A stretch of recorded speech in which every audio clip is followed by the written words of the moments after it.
This is where the fun begins. But we've seen this movie before. What's Sam Pittman known for? I don't know.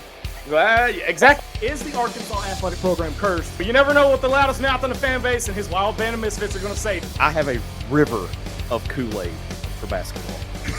It's time to step inside the Hawg Pen with your hosts, Razorback Zach and Marcus MC Carlton. Let me talk to you.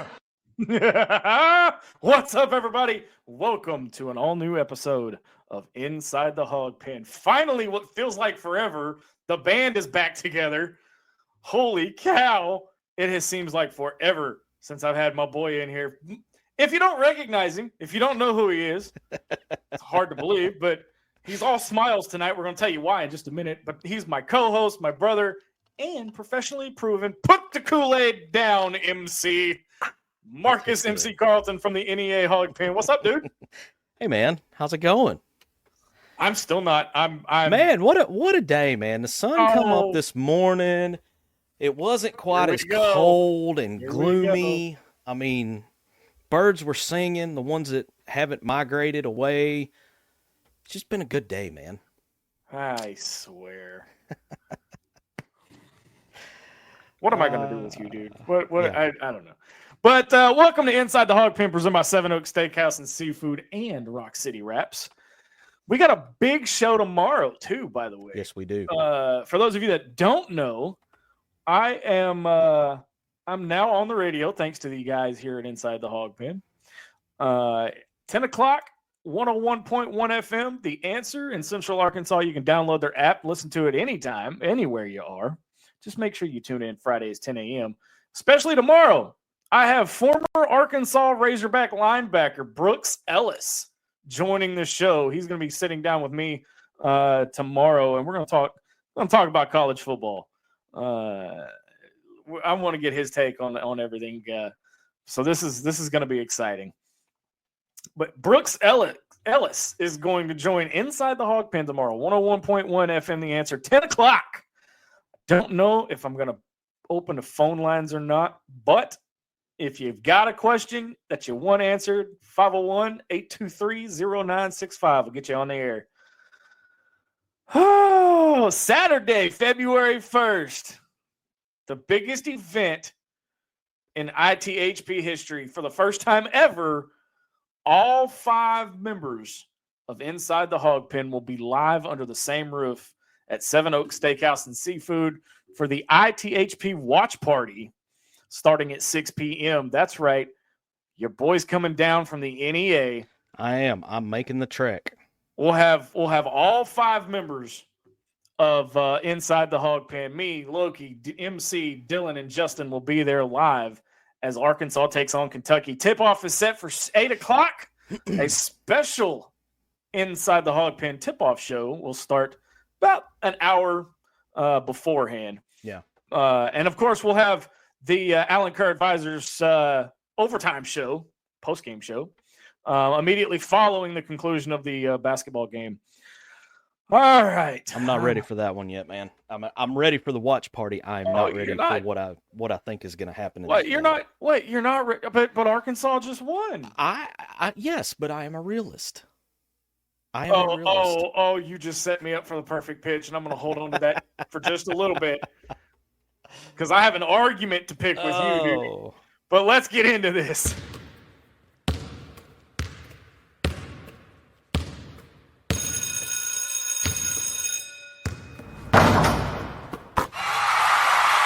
You're muted, MC.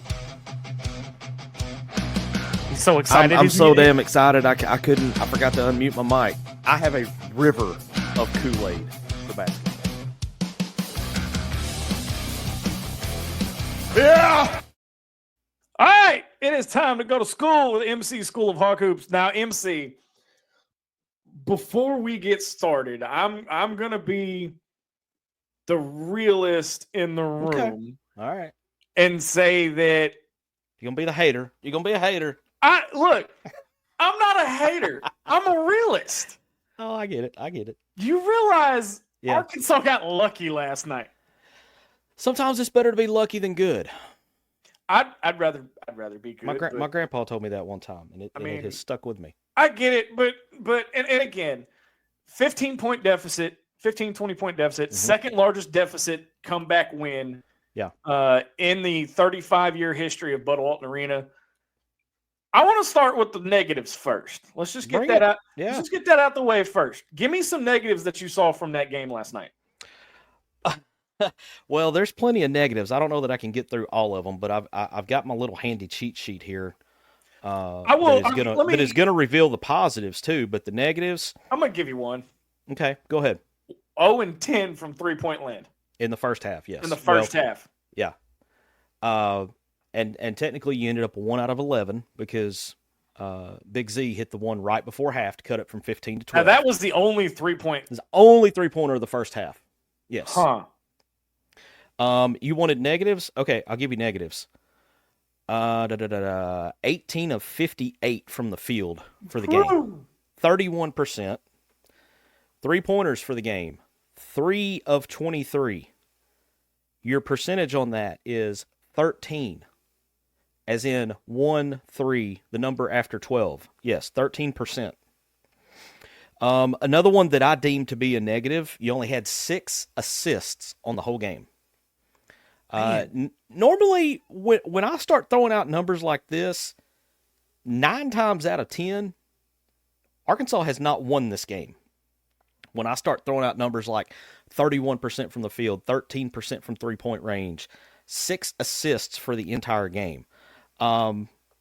Turnovers was not terrible. They had 10 total turnovers for the game. Now, here's where 10 is about the medium point. You don't really want to go much above 10 because then it starts really becoming a detrimental missed out points. The big thing on the turnovers, the big asterisk on the turnovers is that 8 of the turnovers came in the first half, which means they only had 2 turnovers in the entire second half. This game was definitely a tale of 2 halves. The first half, nothing could go right. In the second half, you got a few things to go right, and they finally, I don't want to say that they found their identity, but they found something that worked last night. And it's not pretty. It's rock fight. It is, whatever analogy you want to use for ugly. It kind of reminded me of the way Texas A&M plays, honestly. It's just... Without the halftime suit change. without the halftime suit change of Let me ask Buzz. you this. We don't have Boogie Flan. We don't know if he's coming back. Did you see anybody kind of step up, or did 5 guys step up like we've been waiting on? And everybody that played last night, in my opinion, last night contributed something. Loki and I asked the same question at the same time. Is it possible that we got the W because everyone had to step up because we didn't have Boogie? Yes. So actually, I was talking with someone earlier today, someone very familiar with the show. Shout out Savage Sarah. She asked the question. She said, "Do you think we won because, maybe because we didn't have Boogie?" And I was like, I don't see him as a problem. I said, here's what I think was happening with Boogie. He was so good, and he was a typical New York point guard. He's a dog. He's going to take over and try to take control of the game, whether it's working for him or not. He's going to try to take control.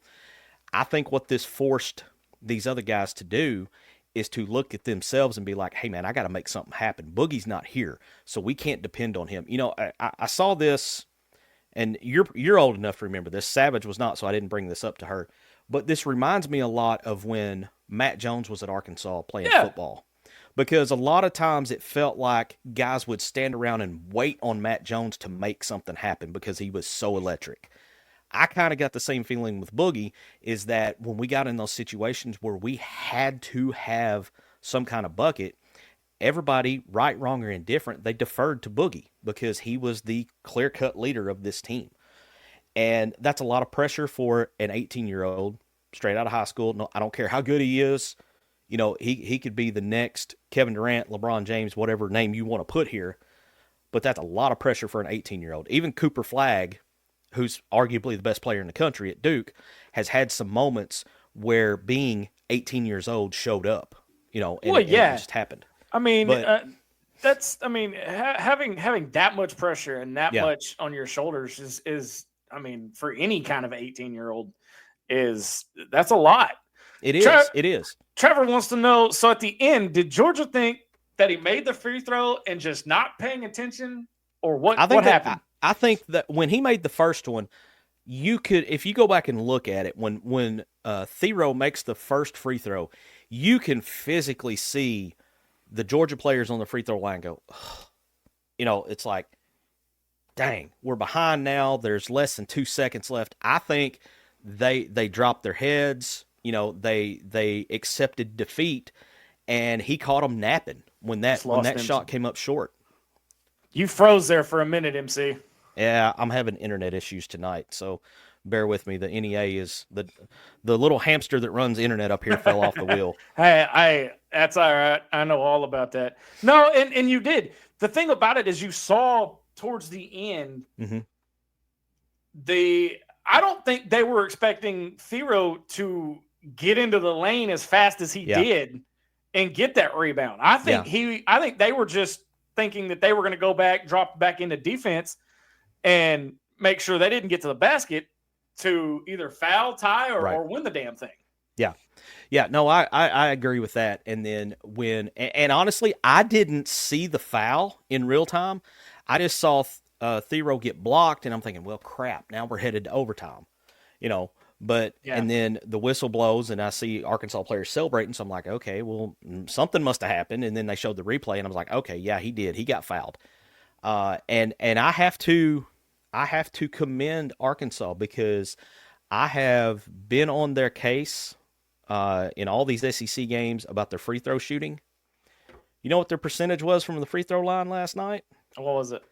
They were 29 of 34 for 85%. That'll win you a ball game every time. That'll win you some ball games, and that'll cover up a lot of ugly warts too. That covers up going 3 for 23 from 3-point range. Let me just do this for our boy MC, because he said not even a month ago. Yeah, that free throws will win you ball games. Yeah, they've got to make their free throws, and he said it. He said it, not me. I didn't say it. I'm not that smart. Nobody say a word. There's an old saying about a blind squirrel and an acorn every now and then. Hell. So. But no, I mean, it did make a difference. Now, I have to, I can't talk about a ball game and not bring up the officiating when there are a combined 63 free throws shot in a 40-minute game. That's part of the reason why this game was such a rock fight last night. That's more that's I mean, you play 40 minutes, you've got 63 fouls. Notice how he's not saying dog fight. Yeah, it was I was trying to not throw the dad joke in too early. Trevor's out here saying, "Man, I just got out of class." All right, Professor MC, make it worth it. Let me tell you something. Well, there's a win, man. MC always makes it worth it. It's a lot easier to sit here and talk about it when we're talking about a win, rather than talking about yet another SEC loss and trying to figure out what went wrong and how we're going to fix it, or if it's fixable. My producer from Friday morning says, we won a game. If we win another one, that's called a winning streak. Yeah. And that, hey, that's perfect segue, because we got to look at the next game up. I mean, Oklahoma is the next one coming up. We have the source in the house with us. Yep, our friends over at Hawg HQ are in the house. What's up, Matt? And of course, one half of Royalty says, "Hey guys, hello. I don't think you want me to comment on the state of Hogs basketball." So I'm thinking she's probably going to be Team Zach here instead of Team MC. I kind of want to know. If we're being honest, I kind of want to know. And then of course, she who has kicked cancer's butt not once, not twice, but 3 times, says, "Yeah, Brooks, can't wait." That'll be a fun interview, man. That's going to be. I'm excited about it. I'm excited. Loki says the ladies are currently getting wrecked by Vandy. That score at half 53-27 Vanderbilt right now. Ugh. That's another rough one for the neighborhood. Yeah. Yeah. But MC, I'm gonna tell you this. I was trying to make a smooth transition, but it didn't work out, so I'm going the alternate route. Right. Can we turn it around? Well, you never say never. Okay? You never say never. All right. Is it likely? I don't know. I'm to quote Sam Pittman, I don't know. I think we learn a lot Saturday night, 7:30, when Oklahoma comes to town. I think you learn a lot about this team and how they are going to play going forward, because I've been around the game of basketball a long time. When you have gone through what this team has gone through, as far as injuries, losing streaks, whatever, pretty much every obstacle this team has had to overcome, and you finally get something good to happen like last night, where they gut out a victory. Confidence can be a crazy thing, man. It can. That win last night, that was a team that was 0-5 that went 3 for 23 from 3-point range. Oh, yeah. That was an 0-5 team that shot 31% from the field. Now, when you come back in Saturday night, the fans are going to have a little more juice. This is a night game at Bud Walton Arena on a Saturday. We don't get those very often. Pack the Bud. Yeah. You've got a reason now. They've shown they can win. You've got Oklahoma coming in here, which we know is going to be a tough game. Porter Moser is a heck of a coach. And, the last few years, this Oklahoma-Arkansas game, while it was not a conference game, it was still a very highly contested game. And Oklahoma's put a couple whoopings on them. So, I kind of feel like Arkansas owes them one. It's going to be weird having this game and knowing that you're guaranteed not to see an Eric Musselman ejection, because like 2 of the last 3 or 3 of the last 4 he's been ejected from. I just want to see a little fire under Cal, that's all. Well, and, I felt like last night the team played harder than I have seen them play in any other SEC game. They had not shown this type of effort and determination and just flat out hustle. Chin Coleman was talking about grit. We got to grit one out. Right. The way they crashed the boards last night, man, they showed some grit. Georgia was out rebounding their opponents in the SEC by an average of 8 rebounds per game. Arkansas was plus 10 on the rebounds last night. That's huge, because that leads to second chance points, or it leads to free throws. And of the 68 points last night that we had, 62 of them either came via free throw or a second chance opportunity. So all but 6 of your points come either at the free throw line or second chance opportunities. Arkansas has not. Those are the things that have been plaguing Arkansas this year. Yeah, and that was as we're closing in on a break here. That was one of the things that I noticed was the offensive rebounding was a lot better last night. A lot better. Guys crashing the boards. And before we go to break, I got to get this in, because I thought his stat sheet may not look that great, but I thought Carter Knox had an outstanding game last night. It seemed like every 50-50 ball that got loose ended up in his hands, whether he was diving on the floor or jumping out of bounds to save it, whatever. He ended up 13-6, which is a pretty good stat line for him. But the dirty work that he did, the stuff he did that doesn't necessarily show up on the stat sheet in the box score, those were the things that made the difference last night. Grabbing offensive rebounds or saving a pass that's going out of bounds and making sure it gets to one of our guys. I felt like he did the dirty work, a lot of it last night anyway. But overall, as a team, I felt like the effort was better. The hustle was better there. I liked the offense where they took turns with DJ Wagner and Nelly, which we'll talk about Nelly later. I was going to ask about that. We'll discuss Nelly after the break, but I like the offense where they had those guys constantly running off screens. They'd come up to the wing, and then if it didn't get it, they'd get a back pick, go baseline, and run through a couple more screens and come out the other side. That led to several either buckets or free throws for DJ Wagner. Nelly was able to create a little bit off of it. You know, he's still, I don't know, man. I don't know if we need to sacrifice a live chicken for him or what, but, you know, his girlfriend or significant other, whatever, may have put a curse on him or something, but he's just not found it yet. But anyway, we'll talk more about Boogie after the break. I don't want to make us run long here, but we can continue hoops.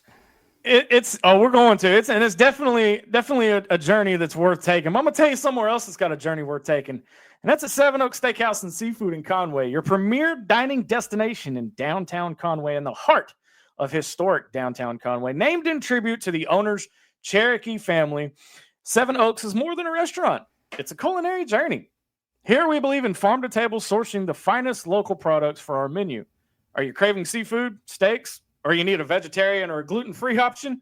We've got you covered. Step into our warm and inviting atmosphere, perfect for special occasions like Valentine's Day's coming up, fellas, or date nights. Every bite promises quality, flavor, and memories. So come see us at Seven Oaks Steakhouse and Seafood, where every meal is a celebration. Visit us at 912 Front Street in Conway in historic downtown for your delightful culinary adventure. We are going to step away, and after the break, more of MC School of Hog Hoops right here on Inside the Hawg Pen.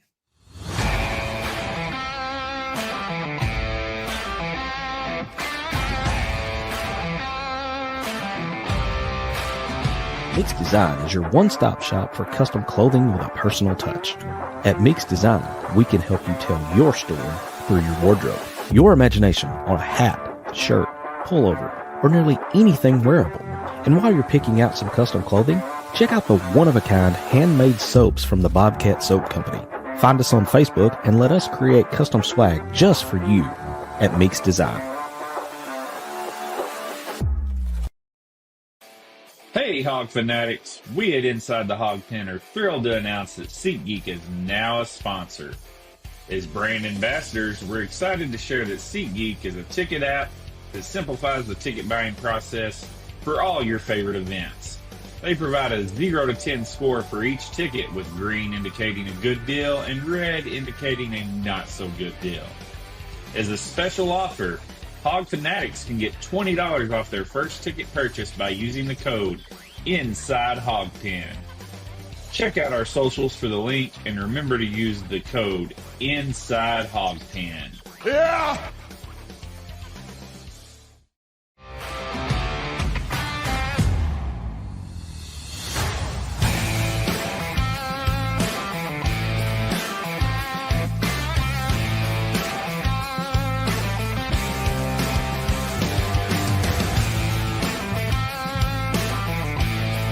It's time to step back inside the Hawg Pen to the Meeks Design Studios.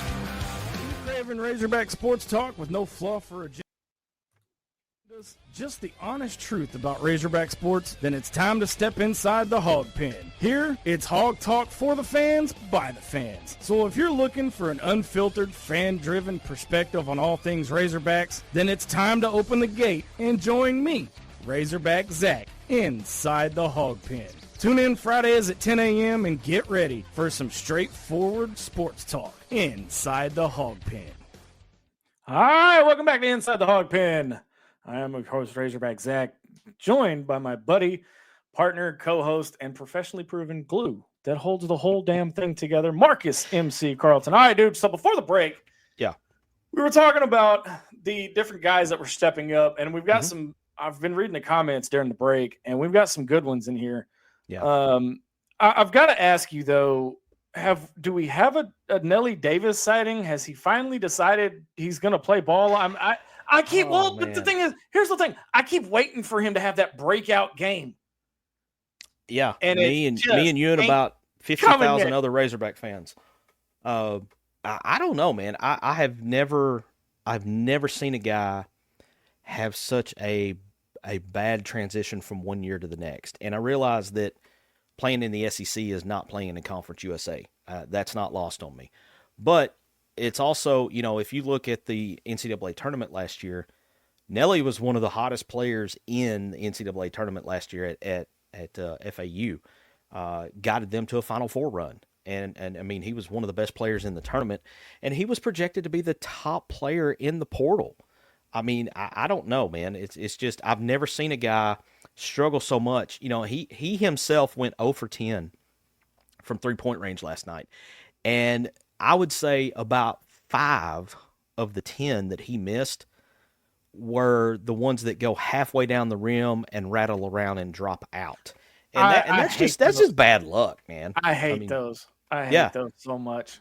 One of them that sticks out to me in particular was at the end of the shot clock, and he got caught way deep out, close to 30 feet out, and got the shot off before the shot clock expired, and the shot was halfway down. I mean, I was getting ready to jump up and celebrate. It was over halfway down and somehow came out, and it's just, I don't know, man. I don't know if it's, you know, the basketball gods are being mean to him right now, and I can't figure it out, and his confidence is shook. Wait. So it was halfway down and it popped back out. Yes. So what you're saying is Arkansas's cursed? I'm beginning to think Nelly may be cursed, man. Like I said, I don't know if he made his girlfriend mad and she put a curse on him, or if you want to know if Arkansas's cursed, we did an episode on our podcast channel. Now playing on your favorite podcast provider. Check it out today. All right, let's get back over here. Call a segue in the business. That is beautiful. That was not planned, by the way. That was great. Let's get back to some of these comments in the Cam Productions live fan feedback. Baxter Meeks. All right, there's a name we haven't heard in a while. I haven't been able to join in due to Tyson's ball games, but I want to point out that at the beginning of the season, I made the statement that, quote, if we can win 20 games this season, it'll be a good season. There isn't going to be enough bonding time before the season starts. I mean, he's looking to be pretty spot on right now. Don't boost his ego like that. He's already one of our sponsors. I'll say this. If I put his son Tyson in a shooting contest with some of these dudes that are playing right now, I might take Tyson. I'd put my money on Tyson right now. So Jonathan Parker, JP, has got another name I haven't seen in a while. Has got a good question. And I saw this one pop up during the break. Mm-hmm. Did the Arrow, because I had that same question. If you watch the replay back, did the Arrow miss that last free throw on purpose to catch Georgia off guard? There's been a lot of discussion about that today on the different shows that I've listened to. It is. And if you, like I said, if you watch it, you know, earlier in the show before the break, we were talking about that Georgia kind of got the wind knocked out of their sails and you know, kind of dropped their guard a little bit. But it almost looked like I got to side with JP on this one. I'm going to go, he missed it on purpose to get the rebound and get the putback. Well, and it could be. I mean, he said in the postgame that it wasn't on purpose.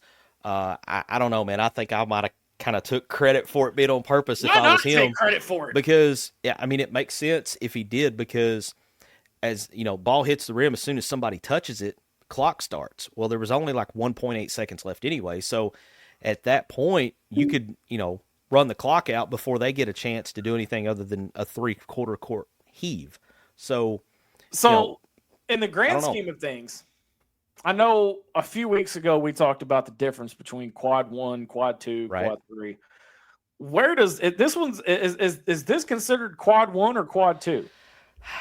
I would have to look it up. I don't. If it's quad 1, it's going to be at the very tail end of a quad 1, but it's no worse than a 2. And I heard some discussion about that this morning, and honestly, it was early and I wasn't awake yet, and I honestly don't remember what they said.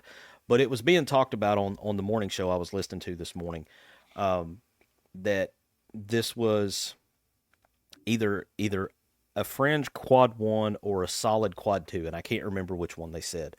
One or the other, because I don't think Georgia was ranked coming into that game. I think they were, you know, they've had a good record. And I mean, let's face it. I mean, this is how wild the SEC is. You know, this same Georgia team that Arkansas just beat Kentucky a week ago.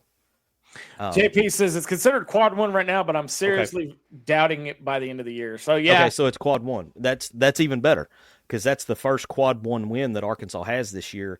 I think they're going to be like 1-3, 1-4 right now in quad 1s. So I want to throw you a curveball. I know we were going to Okay. talk about it being hard to be a Razorback fan, but I think I covered that pretty well last week on both shows. Yeah, you did, man. You did. I am actually going to argue with you because, boy, did you change your tone when we won that ball game last night. Y'all don't understand.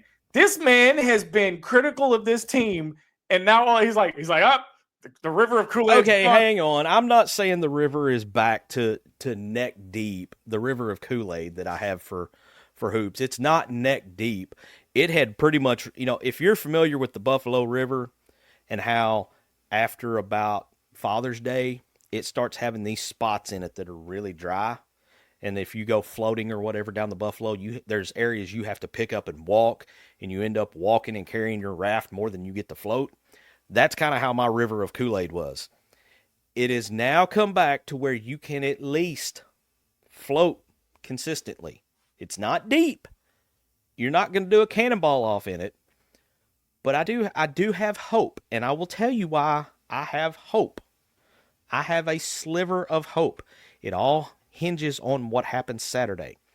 Because if this team comes out, and play along with me here, if this team comes out and they blitz Oklahoma, and let's say they walk away with a double-digit victory, 10 to 12, 15 points, something like that, there'll be no living with him after that. You're going to start to see that confidence grow even more. And then if they would happen to do the unthinkable, which I'm not even going to mention it right now, but if they happen to do the unthinkable, that confidence, it's starting here, and then it's going to come out. I can't turn my head a certain way because I'll blind everybody, but it's going to come out. If they beat Oklahoma, it'll get to about right here, okay? And then they're going to start thinking, I can shoot that three. That's going to fall. They start believing that they can make shots. They start believing that they're going to continue to make free throws. They start believing that he's not going to score on me this trip. Confidence is a crazy thing, man, because sometimes if you have confidence and you have some good things happen, guys start playing above their level a little bit. And I'm not saying it's going to happen. I'm saying it's a possibility. Okay, but I never bought into John Calipari. Yes, you have been obvious about that. Not that he's not because he looks like he's straight out of The Godfather, but I just don't. And I said this last week. The it's year one argument just doesn't sit with me. I don't subscribe to the year one argument either. But it's because of the transfer portal, and it's because of it, the NIL and the transfer portal combined is why it's just year one. I'm telling you right now, 80% of this roster is going to be here 1 year. Probably. That's it. Probably. Boogie Flan, Boogie's still projected to be a lottery pick. He's not coming back. Yeah. All right. Here's the thing, and again, I'm not negative. I'm not a negative Nancy, but I'm not a sunshine pumper either. I call it like I see it. I've done it for almost 10 years now. Well, and like I said, I don't buy into the first year thing. I've heard some shows talking about, if they win one more conference game, then that'll be better than what Nolan was his first year, and that turned out to be okay. Okay, first off, you can't compare 1985 to 2025. College basketball is nowhere near the same game. Why are we comparing? Why? That's like comparing Sam Pittman's record to. They're reaching. They're reaching. If I named the show, and I'm not going to do that because I'm not going to plug them, but if I named the show that I was listening to, you would be like, okay, I understand. Well, I already know what show you were talking about. Well, yeah, and I figured most people do too, but at the same time, I mean, 0-7. I think that's our worst start in almost 6 years in SEC play. Yeah. Well, we were 0-5. Well, yeah, 0-5, but we're 0-7 now, 0-6, weren't we? No, we're 1-5 now. We're 1-5. Okay. I thought yes. All right. No, we avoided 0-6. But the whole thing, and I'm going to touch on this and then I'm going to move on. The whole thing about comparing it to Nolan's first year, Nolan didn't come in with the expectations that Calipari came in with first year. Okay, our producer's off tonight, which is probably why our boards are all over the place. But he says to the guy who has been doing his "I told you so" dance for the past couple of weeks, wasn't sold, was fairly obvious. Yeah, it. I mean, I've been trying to convince Zach to get on this, get in the Cal limo since he was hired back in April. Yeah. Oh, and let me get off in the weeds for a minute. I gotta word this very gently. Yeah, I don't want to have to edit a whole lot tonight. So this episode will be re-aired gentle. on 101.1 FM The Answer on Sunday at 2:30. I don't care what John Calipari's wearing. I don't care what color he's wearing. This ain't the academy. Look, all right. I'm about to get up on my soapbox. I don't care what he's wearing. I don't care if he's wearing a blue tie and a red jacket and a black shirt. I don't care if he's wearing his freaking PJs. Why are we so obsessed? Oh my God, he's wearing Kentucky blue. The man coached at Kentucky for 15 years. Kentucky blue's probably all he's got. Well, and Kentucky doesn't have exclusivity on the color blue. Okay, Alabama went down and played. I don't remember who it was they played the other night. Tonight's Thursday. Tuesday night was when Alabama played, and Nate Oates, Alabama Crimson Tide, nowhere near blue. He was in blue. I think he was wearing blue plaid too. Well, and the one thing I forgot to bring up about the Georgia game, the most valuable player, Cal's jacket. He was in the red jacket. Forget the fact that he's worn this jacket 2 or 3 times before now. That wasn't but red. It was. Give me Nolan's red. Then we'll talk. And what nobody's talking about, and what's going to have to continue now. I don't know if you saw this or not, but they took a couple shots of Cal on the sideline. In the background, you can see voice of the Razorbacks back there, Chuck Barrett. Chuck was in a blue blazer.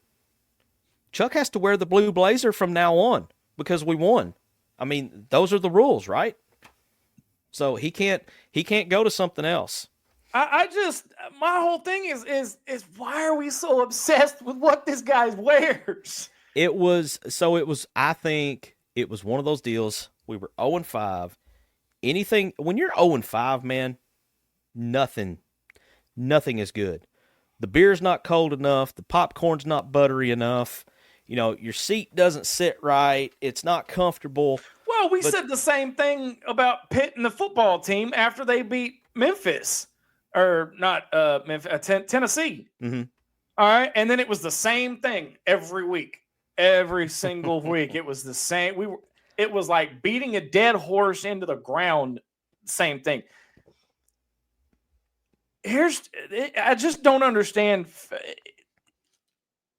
why us fans and we wonder why we're so picked on all the time. Yeah. This is why people laugh at us. But I'll get off my soapbox. It's just, I don't care if he. I don't care. I don't care. That is the least of my concerns. And when we were 0-5, that was nowhere in my brain. What was in my brain was, how are we going to play defense and actually stop somebody? And why can't we hit a shot? The thing is though, these guys that he's got on this team, top to bottom, are talented beyond. They can play basketball with one hand against, majority of the people, but and still play well. The problem is that just because you have 5 talented individuals does not mean they are guaranteed to gel as a team. These guys may get along, they may be best of friends off the court, but if they don't have that on-court chemistry, as we've seen so far, it's obvious they don't have it. And I don't know. I mean, if they don't have it by now, I don't know that it's going to happen. But maybe Boogie going down is what forces them to come together and have that on the court chemistry, because we got to talk about the impact of Boogie's injury and what it's going to do. Well, I mean, and we'll talk about it. We've got one more break coming up, and but before we do, the tradition at Bud Walton is that the quality of play teams are scared to death, should be scared to death to come into Bud Walton. That's the reputation that it has. Now this year has not lived up to that reputation. The quality of the play that's on the court right now has to meet the tradition and the reputation of what it's like to play inside of Bud Walton. And the two of them feed off each other. You know? But I'm going to tell you where quality does meet tradition, and that's at Seven Oaks Steakhouse in Conway, your fine dining gym in historic downtown Conway. Seven Oaks offers a unique dining experience because it sources the best local ingredients for their farm-to-table menu, from succulent seafood to perfectly grilled steaks. And their steaks, they're pretty freaking good, man. And beyond, there's something for everyone. At Seven Oaks, the atmosphere is ideal for any event, from intimate dinners, because Valentine's Day is right around the corner, and anniversaries, birthdays, to business meetings. You will experience quality, flavor, and tradition with each dish. So come to Seven Oaks Steakhouse at 912 Front Street in historic downtown Conway, where quality meets tradition, and indulge in your next culinary adventure with us. That's 912 Front Street in Conway, Seven Oaks Steakhouse. When we come back, we're going to talk about the impact of Boogie's injury and where we go from here. You're listening to Inside the Hawg Pen. Back right after this.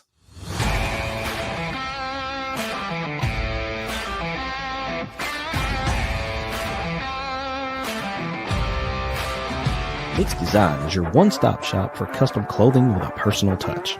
At Mix Design, we can help you tell your story through your wardrobe. Your imagination on a hat, shirt, pullover, or nearly anything wearable. And while you're picking out some custom clothing, check out the one-of-a-kind handmade soaps from the Bobcat Soap Company. Find us on Facebook and let us create custom swag just for you at Mix Design.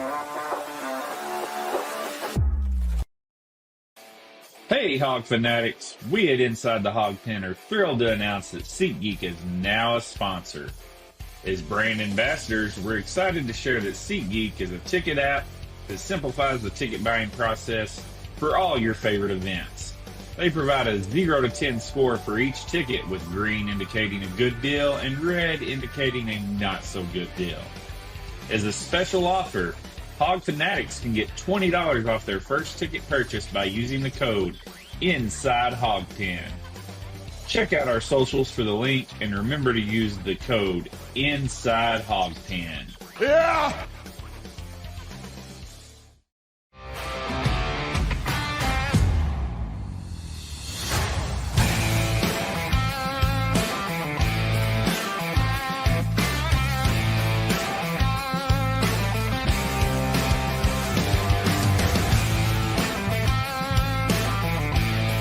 It's time to step back inside the Hawg Pen to the Mix Design Studios.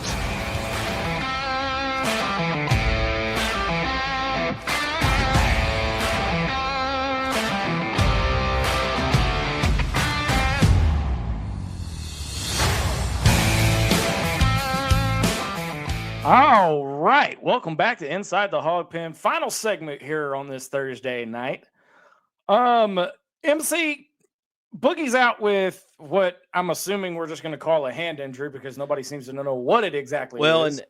So it came out late yesterday that he was having surgery on his thumb.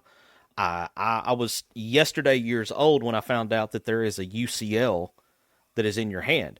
Normally the UCL that I know about is up in here, and it's Tommy John surgery, isn't it? Yeah, exactly. Yeah. I didn't realize you have a UCL in your thumb or near your thumb. But that's what he had surgery on. At first, it came out that it was a broken hand, and it wasn't a broken hand. It was UCL ligament damage. So, well, there's no timetable for his return. I honestly think that right hand management is going to come into play. I mean, I don't know. I mean, the guy had surgery. You know, we know he had surgery because there was a release from the university about it. I looked a little bit yesterday.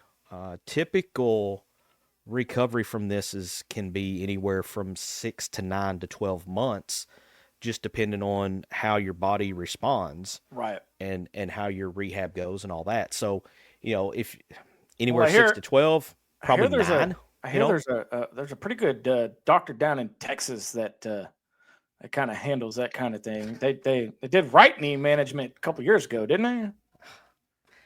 I think you're comparing apples and oranges, man. Because we never heard anything about a surgery on the knee management, and there's now that the statute of limitations seems to be up on that, you're starting to see a few more people kind of come out and say, yeah, it was a knee injury. One of those kind of wink kind of deals. So tell me before the conspiracy theorists come after me with aluminum hats, what kind of an impact are we expecting to have on this team? I mean, they did pretty well last night. They fought through it. They showed grit. Yeah, the first half was pretty brutal. You go in down 12, and it just seems like anything that could go wrong went wrong in the first half. I don't know what kind of magic halftime speech they had, or I don't know what went on at halftime. But right out of the gate to start the second half, you could tell that this team was playing with a different level of energy. And one of two things is going to happen. This injury to Boogie, when you lose somebody as valuable to the team as he was, your quote-unquote leader of the team, one of two things happened. Either the guys rally around each other and they come together like this, or everybody starts playing me ball and they start looking out for themselves. I think based on last night, hopefully it's going to be the coming together and the unity that we've been looking for this whole year. I think, again, I hate to sound like a broken record and say we'll find out a lot more Saturday night, but I think there's a lot. Oklahoma's not the best team in the SEC, but let's not forget they did start the year 13-0 before SEC play started, so they are a good team. I'm a Porter Moser guy, man. I like Porter Moser. He's a good coach. Let me shine a little bit of light, because I was very, very critical of this program last week. Yeah. Well, I mean, we all were, man. I was too. So though. But if we know anything as Razorback fans, is that one game can turn this thing around. One victory, one win, and I'm not talking moral victory. I'm talking about actual W in the win column. Yeah. Victory can turn this all around. This could very well be the game that, as we like to say around Inside the Hawg Pen here, lights the rocket. Yeah. Cal was talking about it in his postgame last night. They share the postgame, some clips of postgame video on social media after the game, and he was talking to him last night, and he was like, "Let's go write the most ridiculous story ever." And he was saying, "You guys keep us in the game, I will pull you across the finish line. If you'll keep us in the game, even if I have to drag you across hot coals, I will get you to the finish line." And I believe that, and I think that if these guys can come together and start playing more together ball, gel that, I mean, the magic term that we've been waiting on all year long that we've not seen. We'll find out Saturday night. If they come out Saturday night and walk away with a win, that sliver of hope that is like this right now comes to about like this. A little bit bigger. Okay? A little bit bigger. Loki says, I repeat, I don't think OU is a fair litmus test for where we stand, seeing as they are in pretty well the same spot we are in. Mm-hmm. But at the same time, the gap in the SEC is so wide right now, it could be tricky to sort things out. Let me tell you how crazy the SEC is, okay? There were 3 games last night. There was ours. Wild. They were wild. There was ours. There was South Carolina, Florida, and Texas A&M, Ole Miss. Okay? You know how long Arkansas led for last night? It was something like 27 seconds in the whole game we had the lead. Okay? Florida, South Carolina. Florida went to Columbia. South Carolina literally led the game for 39 minutes and 52 seconds, I believe. Florida took the lead with 8 seconds left, and that ended up being the game winner. Texas A&M, very similar. Now, that game was a little closer. It had a little more back and forth in it. Texas A&M goes down to Oxford and steals a game. I mean, they stole it because Ole Miss had a shot had a 10-foot shot, fall short, battle for the rebound. The clock runs out while they're scrambling around, fighting to see who's going to get control of the ball on the rebound. The clock runs out. A&M wins 63-62. The SEC is bonkers right now, okay? It's just everybody, literally anybody can beat anybody on a given night in this conference, and I have never seen the depth with teams in this conference like what we're seeing now. Right. Jonathan Parker says, I would like to get the 2 freshmen and Big Z back for next year. They're bringing good energy this year. They're showing good promise for the future. I think DJ, Boogie, and Theo are go pro. Do you agree? I'm not sold on DJ going pro yet. I believe he's a sophomore or junior. He may be a junior. But I'm not sold on him. The other 2, Theo and Boogie, yeah, they're gone. We have seen the last of Boogie Fland in a Razorback uniform, in my opinion. He will shock the world if he comes back. I mean, even if he did get healthy towards the end of the season, say, and this is impossible, this would be like a medical miracle, but let's say by SEC tournament time, he's ready to go. I would if he is my family, I would have a hard time letting him play at that point, knowing what his future holds. Because at that point, he's risking his entire future to go play SEC tournament, and that may be it, depending on what Arkansas does between now and then. Right. So, Mama Linda says they're not playing as a team. I agree. We finally saw some flashes of it last night, but for I would say 3/4 of the game last night and every SEC game prior to, we've not seen them play together, and we've not seen them play as a team. Our boy Loki, the wise man's got some jokes tonight. He says, I hear he can get some from Mix Design Company. Yeah. I like this one, though. I can just see Cal standing on the sideline, throwing horns down, wearing the finest ITHP merch. Brings a tear to my eye. Wow. Yeah. D-Mad says, it looks like Cal shared a bottle of Mike's Secret Stuff from Space Jam. You're too young to remember that movie. Yeah, I said it. Come at me, bro. if he's got that bottle, I mean, he better be filling everybody's water bottle up with it before the game. Jonathan Parker said they told him to pull their head out of their butt and play basketball. Huh?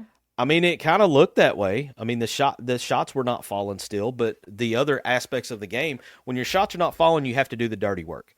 Dirty work being going after loose balls, getting rebounds, getting to the free throw line. They did that last night. They did enough to win the game last night. They've got to take it and build on it now, or it's all for nothing. Saturday, January 25th, 7:30 on ESPN2 is the Arkansas, Oklahoma. Baxter says we can make that shirt happen after Michaela gets better. Yeah, Michaela's been a little under the weather lately, so we got to get her well so she can get back to making us some more merch. As we wrap up here, let me remind you guys: Saturday, February 1st, 6 p.m. at Seven Oaks Steakhouse and Seafood in Conway, the first official ITHP watch party. All 5 of us will be in attendance at that watch party. Even my boys coming down from the NEA. Yep, I'm making the trek down, man. I'm we looking will forward have to it. We will have the pre and post game live at Seven Oaks. You will get to see us broadcast live for those of you that enjoy that kind of thing. And then we've got some surprises in store for the game itself. And I'm not putting the guys on the spot. Don't worry, we've talked about it. But it's gonna be a good time. Come out, get some great food, get you a steak. They got tomahawks. Get you some great seafood and enjoy the game. Hopefully, it's a win. I hope. I hope. MC. Hope. I mean, we've got a little bit of hope, but you never forget what was said in the Shawshank Redemption. Hope is a dangerous thing. Right. Worst thing you can give Arkansas fans. Hope. Yes. Loki says, yeah, but Mike was different. I mean, how many people do you know that played a whole game with the flu and would sweat Gatorade? I don't know. Kids today might say LeBron James. Anyway, final thoughts before we get out of here tonight, MC. Man, I had this whole diatribe prepared about how hard it is to be a Hog fan, and we don't have anything to hold on to, and we don't have any hope because going all the way back to baseball 2 years ago, we didn't make it out of our regional. We didn't make it out of our regional last year. Football is just kind of meh, spinning its wheels, and now basketball was under-delivering. But a win can change it all. You get one win, you can turn it into 2. You get 2, you can turn it into 3, and so forth and so on. But the key is you got to get the first one. We've got the first one. Now let's see what they do with it. Wasn't it you that said winning cures all? Yes, I have been known to say that. Winning cures a lot of problems. Oh man. I grab my Kool-Aid here. I will say that I'm on the heels of turning the big 3-8 in a couple of days. Mm-hmm. But nobody say a word. 2 years away from turning 40. But no, it's look, it's hard to be a Hawg fan. And again, on the baseball note, and we'll get into this on a different show. But this is why I've said, and I think Savage has even said it on a previous episode. Arkansas doesn't need to be hosting their regional. They play better on the road. Yeah, it sure seems that way. So, but we'll get into that as it gets closer to baseball. That is, baseball is just a few weeks away.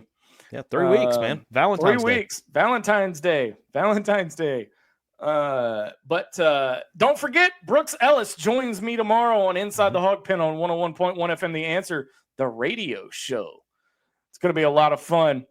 And my daughter comes in at the buzzer.